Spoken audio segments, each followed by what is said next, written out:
Are you a podcaster? Maybe you've got that big idea and you're looking for a network to join. The multi-award-winning Ozcast Network can get your content to eyes and ears all over the world.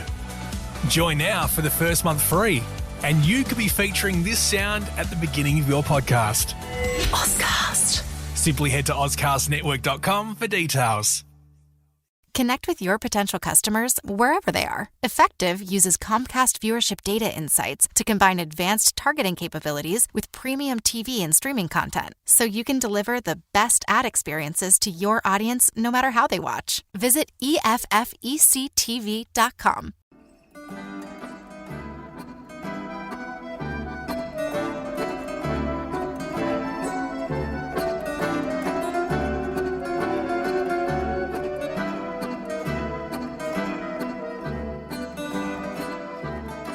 Hello world, you are listening to StrategyCon, your window to all things security and foreign affairs.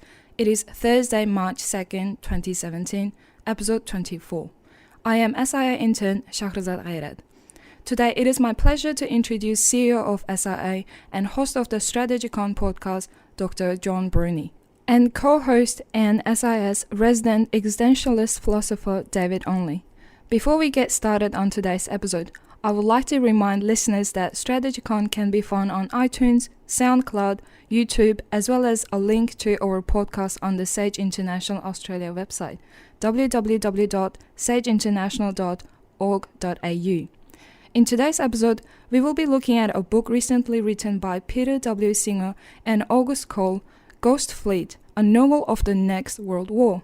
Published in 2015, Ghost Fleet looks at the likely future of warfare, as it transpires between a hypothetical Sino-Russian alliance against the United States in the 2030s.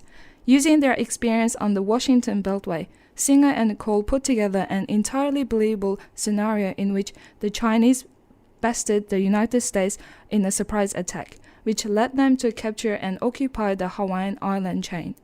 The book raised the issue of high-technology combat and how the internet-relatedness of overlapping global supply chains could hamper what we usually take for granted, that is, U.S. military dominance. It also raised the question of fighting in two other spheres of combat, space and cyberspace. While a rip-roaring read, from an entertainment perspective, the book is laced with interesting possibilities of near-peer powers, China and Russia taking the fight to what appears to be an exhausted, lethargic, fictional America. Seen through the lens of the Trump administration, we ask ourselves, can such an America exist? An America that is truly a giant with feet of clay. One of the most important aspects of Ghost Fleet is the idea that high-tech military-specific technologies, which today are usually built in multiple locations across multiple countries, can act as a Trojan horse designed to undermine the platform it serves. Question to John. Can a part manufactured under contract in, say, China by an American firm eager to cut costs on a defense project contain a virus, bug, or other hidden form of trigger that could sabotage the performance of a missile or fighter plane?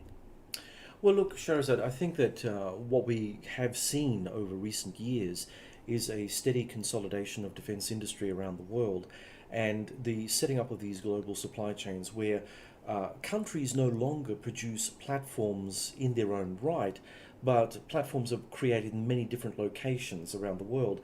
And with that does, a risk does actually manifest itself by the fact that in industry, there is no such thing as clean hands. I mean, there is espionage all over the place. I mean, I can give you a couple of stories from my time in defense industry where we knew that there were certain countries that couldn't get certain technologies from the United States.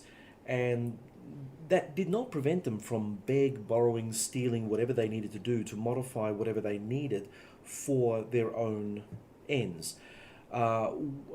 And today technology again has evolved to such a point where we can certainly think of a manufacturing state that is perhaps producing a sophisticated component that builds in a back door to that component that can turn that component off if ever that weapon was pointed against the manufacturer's home country for whatever reason. And I think that these are the kind of possibilities that we really do have to entertain in the 21st century, because everything is, as I said, globalized now. I mean, take Australia's contribution to the internationalized joint strike fighter, the F-35. The Australian government thinks that we've done a wonderful thing by purchasing this weapon. Recent tests have demonstrated that a lot of the technical issues that had prevented it from reaching maturity have been solved, so Lockheed Martin says. But what is Australia building? We're not building these aircraft under license. We're building, I believe it's an aileron. Now, okay, it's an aileron on a very sophisticated aircraft, but if ever Australia needed to replace lost F-35s in combat, we would have to go back to Lockheed Martin, the central assembly point, to find out whether or not they had any spares that they could deliver to the Royal Australian Air Force. That in itself presents a major problem, because it comes down to the ability to defend your own country, and we have now obfuscated our capacity in a defence industrial sense. We cannot produce platforms like we used to. Interesting. Now, does the dominance of global supply chains in the defense marketplace make this a likely vector of attack for potential enemy states? I think it does. I think that the key vulnerability here is, and we've seen this with the Americans and the Israelis launching the Susnex virus against Iran's centrifuge program. The ability to be able to have a virus that sits in something, a computer chip, for instance, that is vitally important for, a pilot's head-up display, and then all of a sudden you end up in a war and you're using this corrupted piece of technology. The pilot will not be able to make sense of where his targeting is, for instance, and that'll become a life and death situation in terms of a pilot, but also a life and death situation in terms of a state wishing to prosecute and sustain a war. I get you. Now, another recurring theme in the Ghost Fleet was the central importance placed on orphan technology, in this case the Zumwalt-class destroyer, to save the day. Orphan technology that was largely built in the US for the US Navy, but never manufactured beyond a few vessels due to the ship's cost and technology complexity. So this question is to you, David. Is it important that experimental and potentially war-winning testbed technologies remain part of any military services in spite of the cost to the taxpayer? It seems immensely important, and you would figure that the authors wouldn't have put it in the book unless they thought it was a critical lesson. That at some level you have to push the envelope so far as you possibly can to make sure that what you have is not easy to predict and easy to identify its potential. To give the example, to go back to the F-35, in the book it's interesting in that NATO implodes, and all across NATO there would have been F-35s. So there would have been F-35s that would have had the same parts potentially that had been affected, like the American aircraft in the book, but that are not being used at the time. How would other countries solve problems? So even if you start with some sort of shared platform, it's in every country's interest to debug and evolve their systems. So the idea of interoperability, even though it seems like a very practical and useful thing, it only works if alliances are going to hold together. And that's kind of, I think, another significant point in the book. NATO doesn't want a bar of the US, Sino-Russian war. So suddenly there's all this equipment at the same spec level, things like JSF, sitting in Europe, potentially as useless as the American aircraft are in the book. And it's just left hanging in the book. Well, the Brits are supposedly supporting the Americans in the book, but we never see the Brits do anything. No. Could they trust any of their kit? So, in the case of historically, even if people shared platforms, like, multiple countries had F-111s, Australia did strange things to them. By the H-spec F-111, we were starting to develop capabilities and ways of them functioning that hadn't really been in the original remit of what the plane should be able to do. So even if you don't design something like the Zumwalt from scratch, you still have to do something to make your thing unpredictable, and make your behaviour unreliable from a potential enemy's perspective. Well, which raises a very interesting point here. We don't have that kind of capacity anymore. The whole arrangement with JSF, as far as I know, up to this point in time, is that the Australian government has said that they're quite happy with the technical specifications from Lockheed Martin.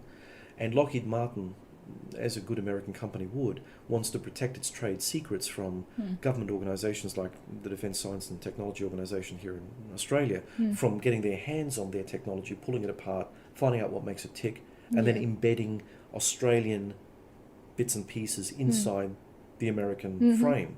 Now, by doing that, it does build in this unpredictability, but Lockheed Martin will not be able to, or probably will be prevented from by the American government, but Lockheed Martin will not be happy to give its technology over to an Australian entity to play around with. Absolutely. That's true. So what you end up getting instead is the reason why we're still going to have lots of Super Hornets. Yeah. We're going to have something one level down that we can pull to bits and alter and have a variant. So what, and again, it's an interesting point in the book. We get F-15s and F-16s being taken out of mothball because they're so simple. Yeah. They're fast and they're simple and they work. It's ironic in a sense because, when, say, for instance, the FA-18 came to the designing board back in the late 1970s, it was meant to have been a lightweight, low-cost fighter because in the United States, back in the late 70s, early 1980s, there was this massive congressional fight over trying to pull back defence spending. And the only way they could pull back defence spending was by making equipment that was fit for purpose and not over encumbered with technology. Unfortunately, the people who were making the primary decisions decided against that route, and so they took the lightweight fighter, the YF-18, and turned it into the FA-18 of today. And only through a series of iterative engineering projects, while that aircraft has been in various national services, has it turned into the killing machine that it is today. Very effective, very cheap. But it's not really cheap. It started off with the idea of being a cheap throwaway fighter, and it became something totally different. JSF came to us as the be-all, do-all aircraft, and it has an enormous price tag. I mean, one aircraft, I think, is close to $200 million, and that's not necessarily including its entire through-life cost cycle. So, you lose one of those aircraft, you're losing a percentage of your gross domestic product in combat. The significant thing that comes out of the book too is that we're talking about these incredibly complex platforms with a human still in them. But what is critical in the air combat in the book is unmanned drones. Yeah. Drones that are flying themselves, that are simply given the orders, here's the mission, off you go, drones. So we've got the irony that we're currently in this fixation about what to do about JSF, and yet it's a transitory phase. But no one wants to make that leap because there are people in air forces around the world who like the idea of keeping a pilot in an aircraft. And in a sense, I can understand what they want to achieve by doing that. The idea of having a fully autonomous quadcopter, fully laden with all kinds of cool technology, which can, I don't know, perhaps go off the reservation and do some collateral damage, not necessarily programmed into its thinking base, is something that I think that some people are genuinely concerned about. But this is the point of the book. It's saying that our current problem is a temporary problem. The JSF is a temporary problem. The bigger problem is it can't fly fast enough. It can't do tight enough turns because pilots black out. The solution to that is to get rid of the mushy bit in the middle. And yet getting rid of the mushy bit in the middle is what frightens us.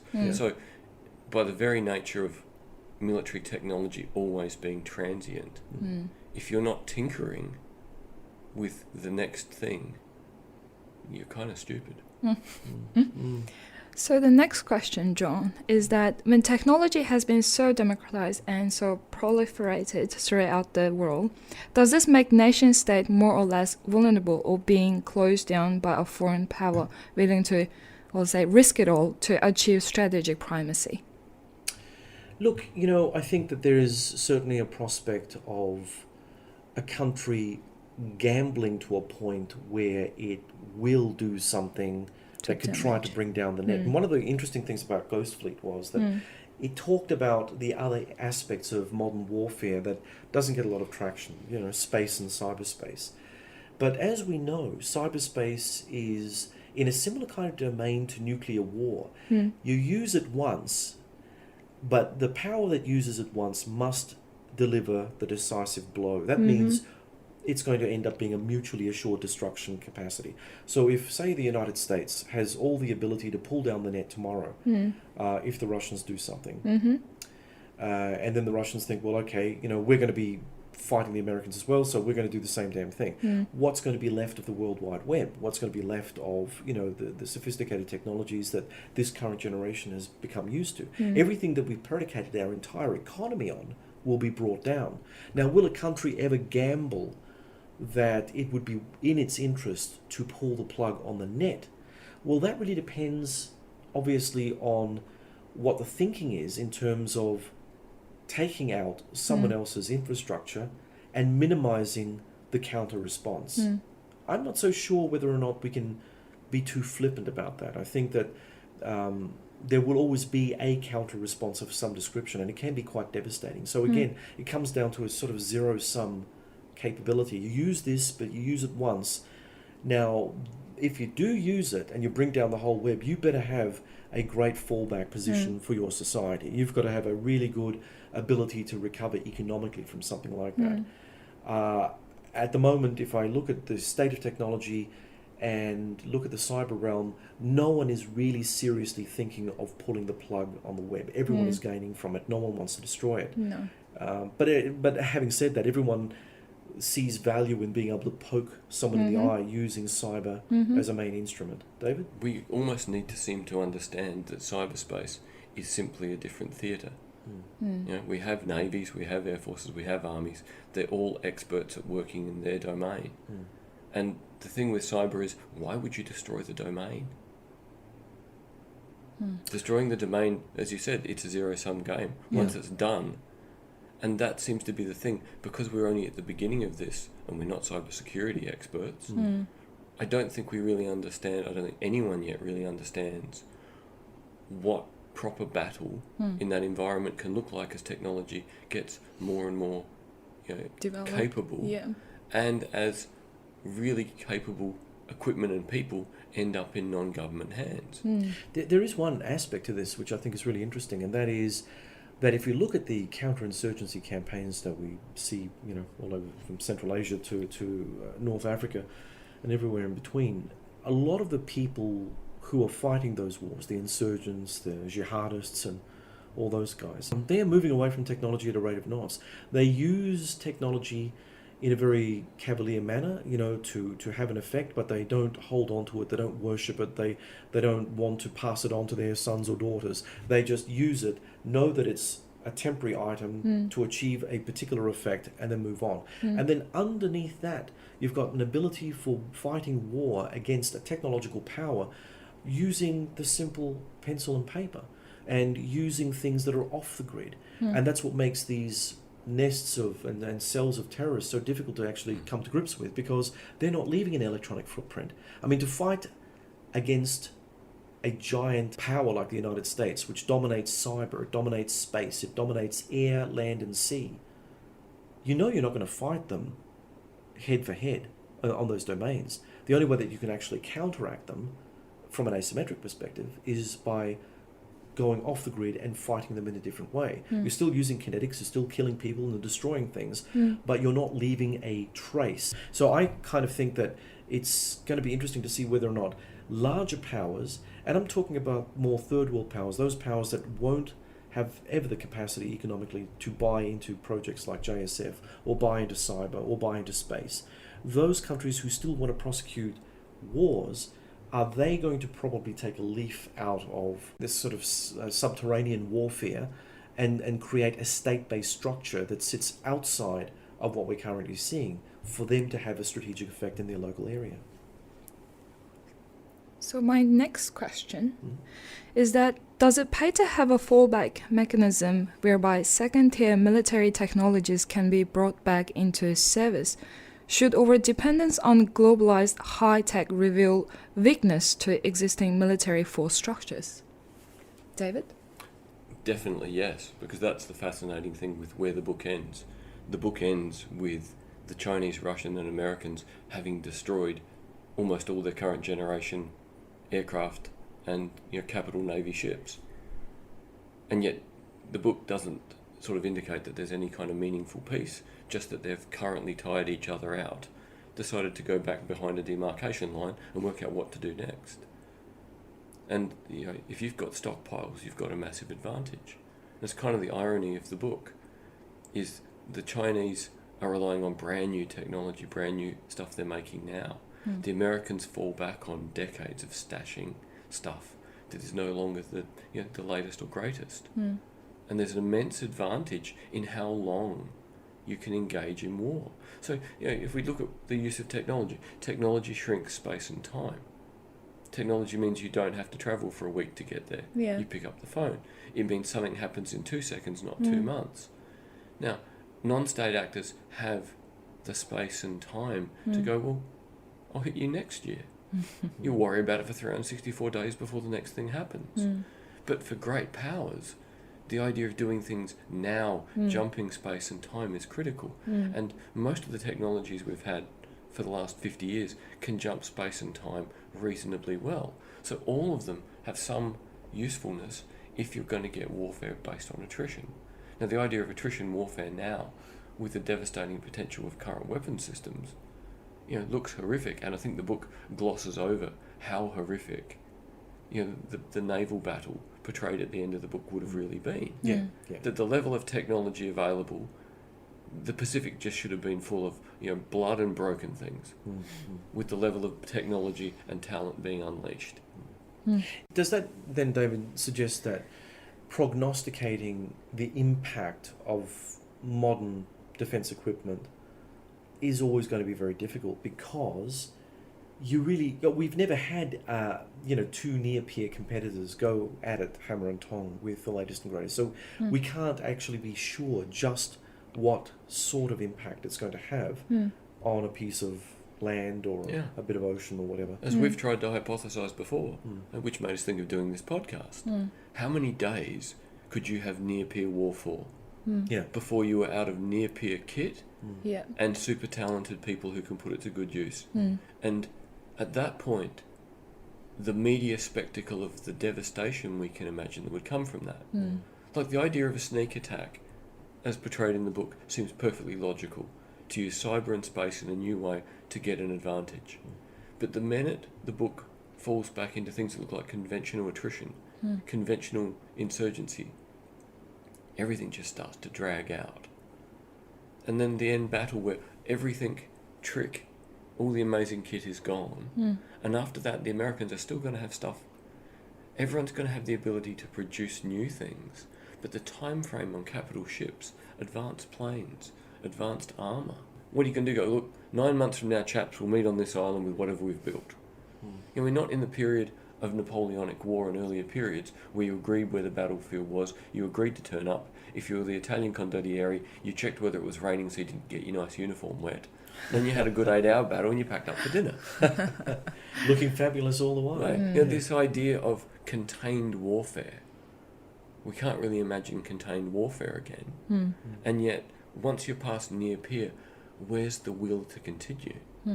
The point of the book in terms of economic power seems to be China needs access to resources, it needs the Americans to back off. That's a reality. But that doesn't mean that China wants to be an absolute dominant power. What it means is it needs space. If we use the World War I example, Britain as an empire by 1914 was really already hitting imperial overstretch.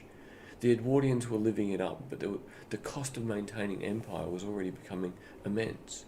It wouldn't yield, it wouldn't make space for Germany. So instead, we had a war that devastated, transformed Western and Eastern Europe. That level of attrition. If we had helmet cam on every soldier from 1914 to 1918 on both fronts, would that war have gone for 4 years? Yeah, I don't think Would so. the mutiny in France have been quelled? Or would every soldier who saw the footage of the Somme just gone, this is rubbish. This is not about survival. This is not about our culture surviving. This is not about our family surviving. This is about enabling people to have economic power. And that's kind of the real link that's clearly between World War One and what's portrayed in the book. You know, the directorate in the book in China, the combination of the economic elite and military elite in China, they're using nationalism as a tool for making money. They're using nationalism for tool for justifying the massive expense in Chinese military development. And that at a certain point, as the admiral central to the book makes at the beginning of the book, we have this ability. And one day we're going to use it. So let's use it on the day where we can win. And at some point when you're over-invested at this level in technology, you probably will use it. Well, it's kind of like the unfortunate situation that the Japanese faced on, before the outbreak of World War II. The Japanese needed access to resources.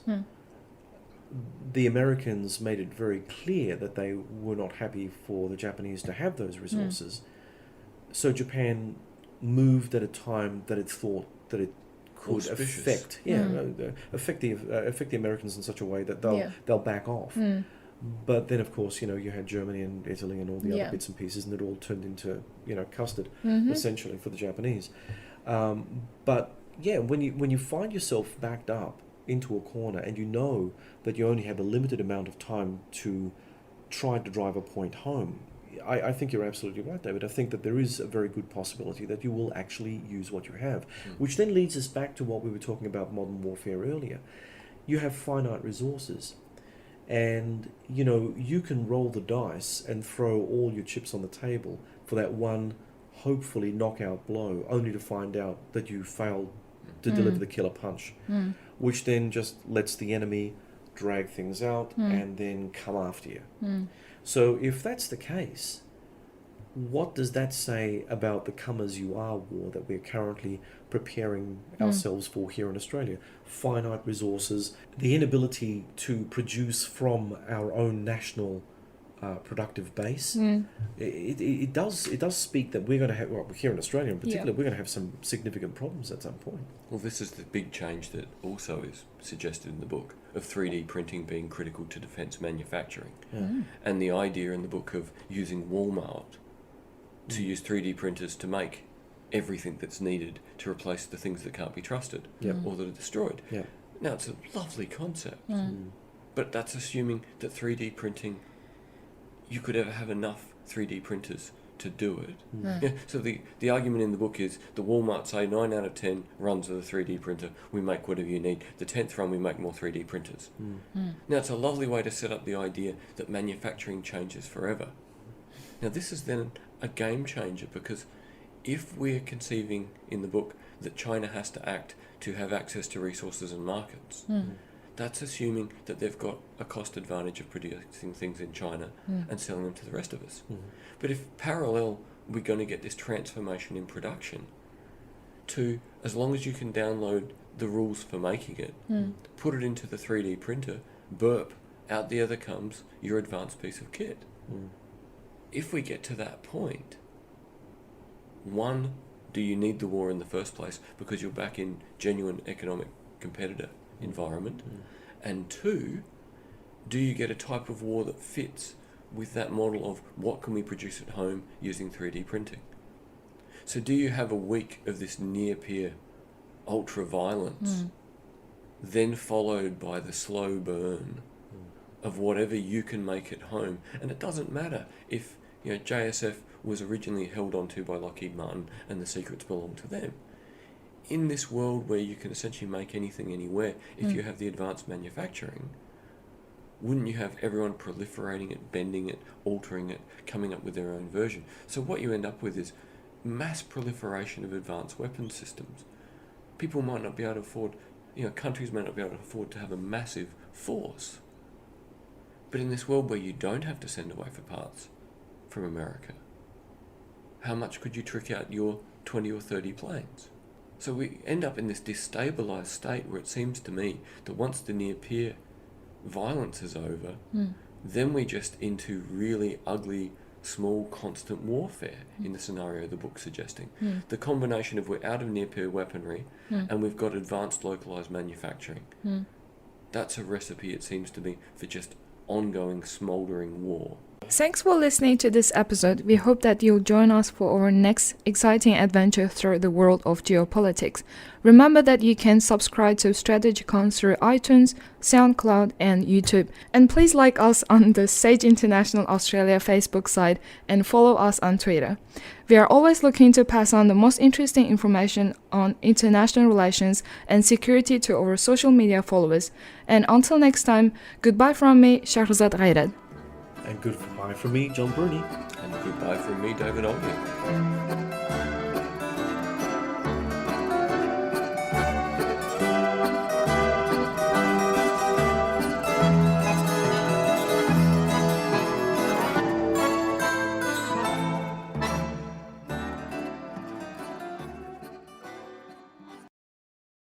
Connect with your potential customers wherever they are. Effective uses Comcast viewership data insights to combine advanced targeting capabilities with premium TV and streaming content, so you can deliver the best ad experiences to your audience no matter how they watch. Visit EFFECTV.com. Are you a podcaster? Maybe you've got that big idea and you're looking for a network to join.